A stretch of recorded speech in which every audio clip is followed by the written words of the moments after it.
Coffee grounds are free plant food, but the wrong amount quietly does more harm than good.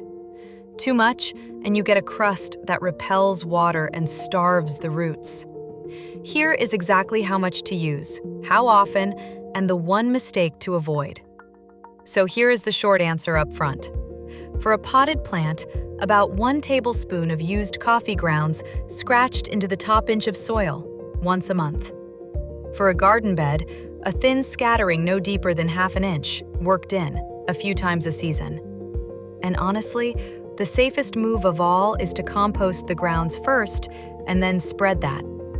Used grounds only, never fresh. Now let me show you why those numbers matter and how to do each one right. You do not need much.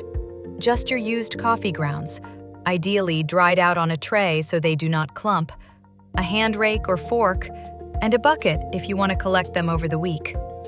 If you drink 1 or 2 cups a day, that is plenty for a few houseplants. For a whole garden, ask a local coffee shop. Most will happily fill a 5-gallon bucket for you. Step 1.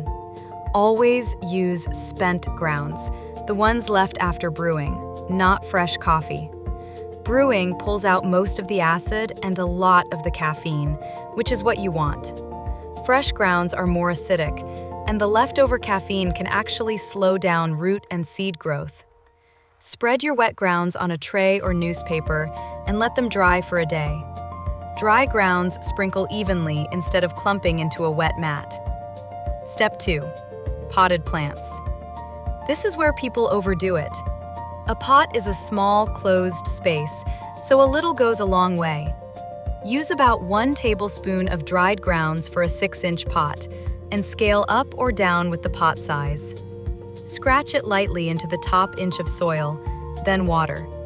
Do this once a month at most. Coffee grounds are roughly a 2-1-2 on the nitrogen, phosphorus, and potassium scale, plus a little magnesium, calcium, and iron. So a monthly pinch is a gentle, slow feed, not a dump. Step 3. Garden beds and borders. Out here you have more room, but the rule is still thin. Scatter a light layer, no more than half an inch, over the soil, and rake it into the top couple of inches. A few times through the growing season is plenty. If you want to feed a specific plant, a small handful scratched in around the base, then watered, works well. Keep the grounds off the stem itself. Step 4, and this is the one I reach for most. Compost the grounds first. In a compost pile, coffee counts as a green, nitrogen-rich material. So balance it with browns like dead leaves or shredded cardboard, roughly 3 parts brown to 1 part coffee. Keep coffee grounds under about 1/4 of the pile by volume. Composting cools down the acidity and caffeine completely, and what you get is a rich, finished compost you can use anywhere without worrying about dose. Step 5. 2 bonus uses. For a quick liquid feed, soak a couple of handfuls of spent grounds in a jar of hot water. Let it cool, then dilute it until it looks like weak tea and water it in. If it looks like dark engine oil, it is too strong and can burn leaves.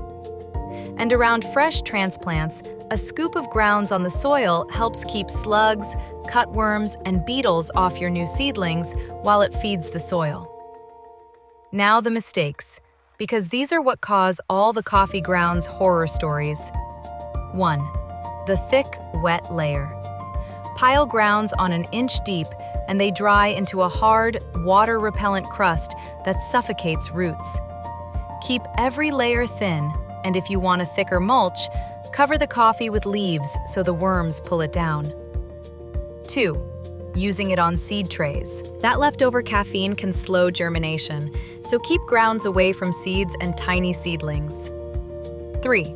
The acid myth. Used grounds are close to neutral, so you do not need to save them only for blueberries. And 4. Fresh grounds straight from the bag. Always brew first. So, to recap.